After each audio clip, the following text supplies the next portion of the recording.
experiencia de realizar y presentar el primer informe sobre la situación de los derechos humanos. En esta ocasión, siempre tuvimos presente darle continuidad a lo que había sido el informe anterior. Pero además, porque algunas situaciones de vulnerabilidad de los derechos humanos que en el informe anterior fueron trabajados, persistían, y algunos de ellos incluso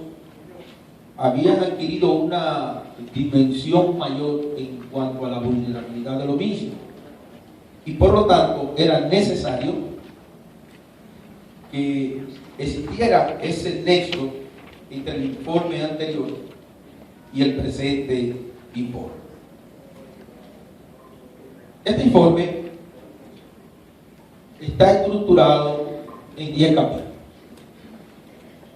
y esos capítulos están reservados al tratamiento de algunas situaciones de vulnerabilidad de los derechos humanos en atención a áreas temáticas que fueron abordadas por un conjunto de hombres y mujeres, y aclaramos, de distintas instituciones que siempre estuvieron prestos a la colaboración. Y es que siempre fue la intención de que nosotros podamos hacer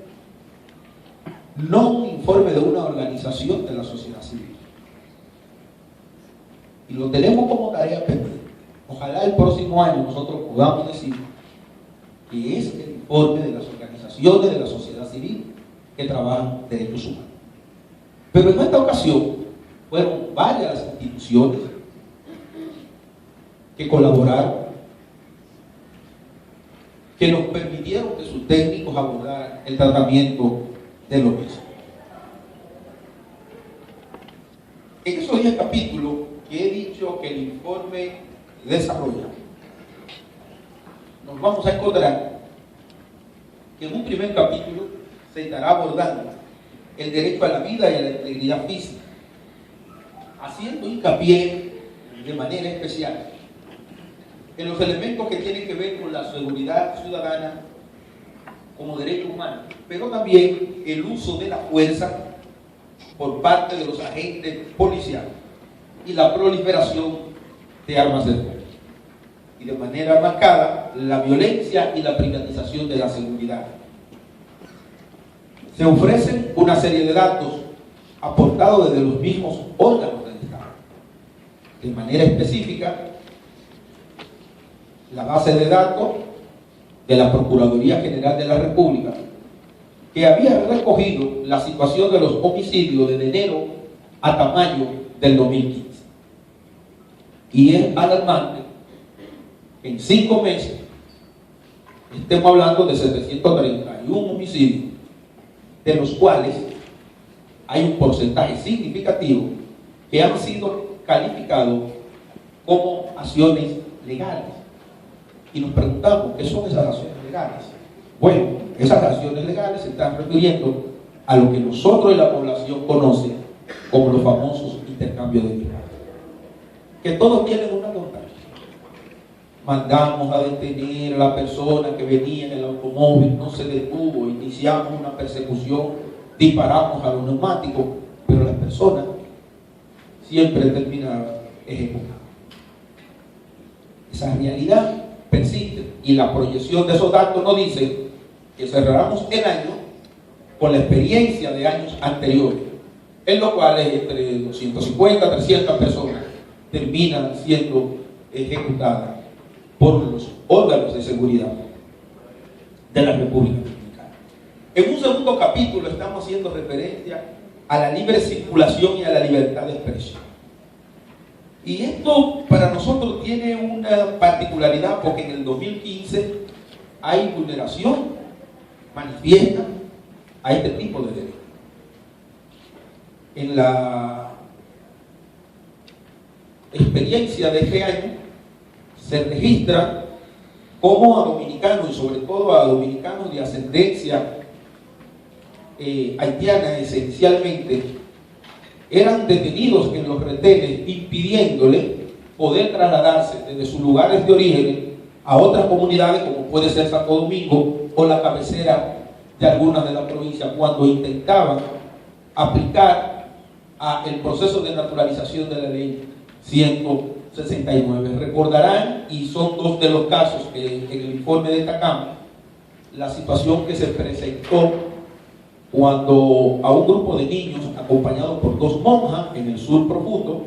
fueron detenidos por migración y colocados, expulsados de la República Dominicana. Hay un tercer capítulo que se ha reservado al análisis sobre la situación del derecho a la nacionalidad y también sobre el reconocimiento de la personalidad jurídica de esos dominicanos, esencialmente de ascendencia haitiana,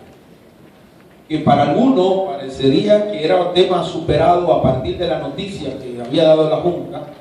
y en el manejo de la información de que la auditoría había arrojado 55.000, que esas actas estaban disponibles y que podían retirar. Sin embargo, a partir de los estudios y análisis que hicimos, podemos determinar que de los 55.000 ni siquiera llegan al 20% las personas supuestamente beneficiadas, que la Junta en más de un año ha entregado dichas actas, pero que además han estado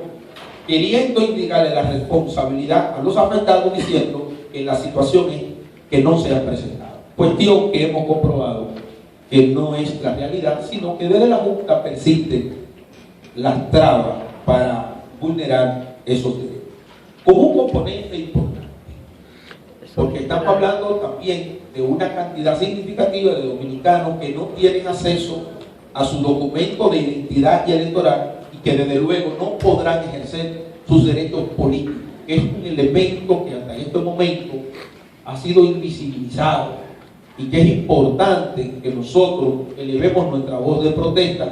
por cuanto los derechos políticos de un segmento importante de la población dominicana son vulnerados, son cercenados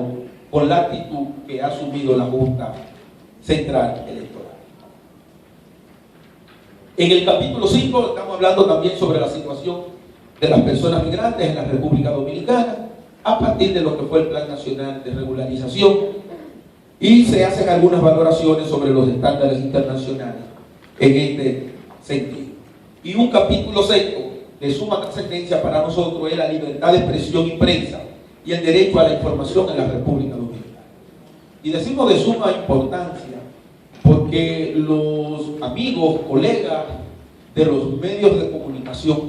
han sido objeto precisamente de la vulneración de sus derechos. Y hemos visto en este año cómo algunos periodistas han tenido que acudir a la justicia precisamente para defenderse de imputaciones que se le han hecho pura y simplemente a partir de lo que es el ejercicio de su derecho a informar, sobre todo a ofrecer información veraz. Otros de los capítulos que estamos analizando es lo que tiene que ver con la situación del derecho al trabajo y la seguridad social. Situación que nosotros conocemos, ha venido mejorando en atención a que se han querido desconocer en los últimos años los derechos de los trabajadores, sobre todo lo que tiene que ver con el derecho a la sindicalización y a la negociación colectiva. Y finalmente concluimos con dos capítulos que para nosotros constituyen quizá el elemento más novedoso de este informe en nuestra segunda experiencia. Por los temas que trata. Hemos hecho una lectura diferente sobre el fenómeno de la corrupción. Estamos haciendo una lectura de la corrupción desde la óptica de los derechos humanos, para poder entender que la misma tiene un vínculo, un nexo de suma importancia, y que la práctica de corrupción instaurada en nuestro país no permite que precisamente sea posible el disfrute pleno de los derechos, sobre todo aquellos derechos que han sido establecidos y denominados como los derechos económicos, sociales y culturales. Y finalmente cerramos respecto al acceso de la justicia como un aspecto también de derechos humanos. Y la verdad que cuando nos planteamos esto no estábamos pensando que íbamos a tener la situación que hoy día estamos viviendo a partir de algunas denuncias que se han hecho sobre algunas prácticas de corrupción dentro del sistema de justicia, específicamente indicadas a los jueces. Pero resulta que en el día de hoy también nos levantamos con otra noticia. Cuando un imputado en un proceso se le pregunta que si no tiene abogado y dice que no, y el juez le pregunta que por qué no tiene abogado, y le ha señalado, le dice, porque ese señor que está ahí, que es fiscal, yo le di $250,000 y él me garantizó que con eso se resolvía el problema y que yo no iba a necesitar. Evidentemente, el elemento de corrupción, derechos humanos y acceso a la justicia constituye quizá el punto número 1 de la agenda nacional en este momento.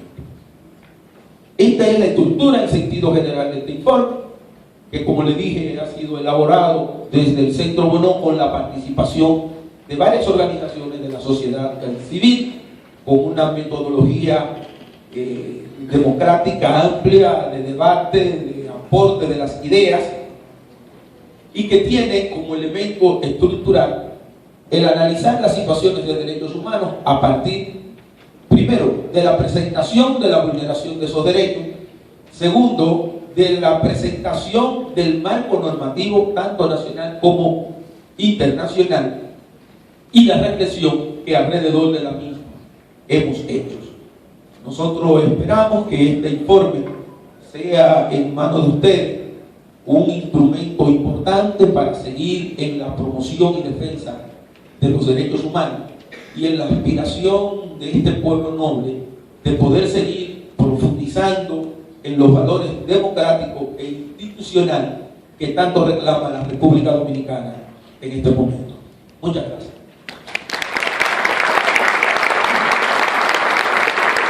Muchas gracias,